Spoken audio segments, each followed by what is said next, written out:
Collier sacré du royaume, c'est la première émission de télé-réalité qui sera bientôt diffusée sur vos petits écrans. Le concept créé par l'agence de communication L'Arcom met au défi 12 jeunes venus des différentes régions qui s'affronteront aux épreuves d'endurance physique et à une compétition de culture générale sur notre nation. Collier sacré du royaume, c'est la première émission de télé-réalité qui sera bientôt diffusée sur les petits écrans. Le concept 12 jeunes venus des différentes régions du Mali prendront part aux épreuves d'endurance physique et à une compétition de culture générale sur notre pays. L'objectif est de promouvoir la paix à travers notre culture. L'initiative est de l'agence de communication L'Arcom. Je vous propose d'écouter son directeur général, Ibrahim Sissoko, interrogé par Astanso. Avec la situation actuelle du Mali, tous les acteurs doivent, selon leur secteur d'intervention, faire quelque chose pour le Mali. Nous nous sommes dit, en tant qu'agence de communication culturelle, de porter un projet de brassage, de cohésion sociale, de réconciliation pour la paix au Mali.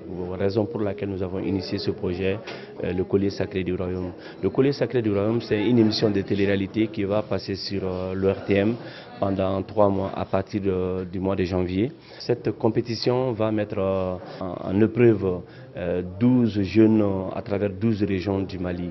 Ces 12 jeunes vont aller en aventure, ils vont braver vents et marées pour nous faire découvrir, nous faire voyager. C'est pourquoi vous allez voir que ces jeunes ils vont compétir en épreuve d'endurance physique, des épreuves qui ont des répondants dans notre culture traditionnelle. Ils vont compétir aussi en culture générale, des cultures aussi qui ont pour répondant aussi, n'est-ce pas, dans notre valeurs ancestrales. Une fois arrivé dans une localité, il y a l'hospitalité légendaire malienne qui est mise en avant. Au lieu d'aller faire héberger ces jeunes dans des hôtels ou dans des campements, nous avons décidé d'aller héberger ces jeunes dans des familles d'accueil. Des familles d'accueil, pourquoi? Parce que c'est ça le Mali. Nous ne cesserons jamais de remercier ici et maintenant nos autorités actuelles, car le ministère de la Culture a décidé de parrainer, n'est-ce pas, cette émission à travers la personne du ministre M. Andagoli Guindo. Et le ministère de la Réconciliation aussi a décidé de nous accompagner à travers la personne, n'est-ce pas, du ministre, le colonel-major Ismaïla Ouagé. Donc du coup, nous avons le soutien des autorités. Mais il faut reconnaître que ce soutien ne suffit pas.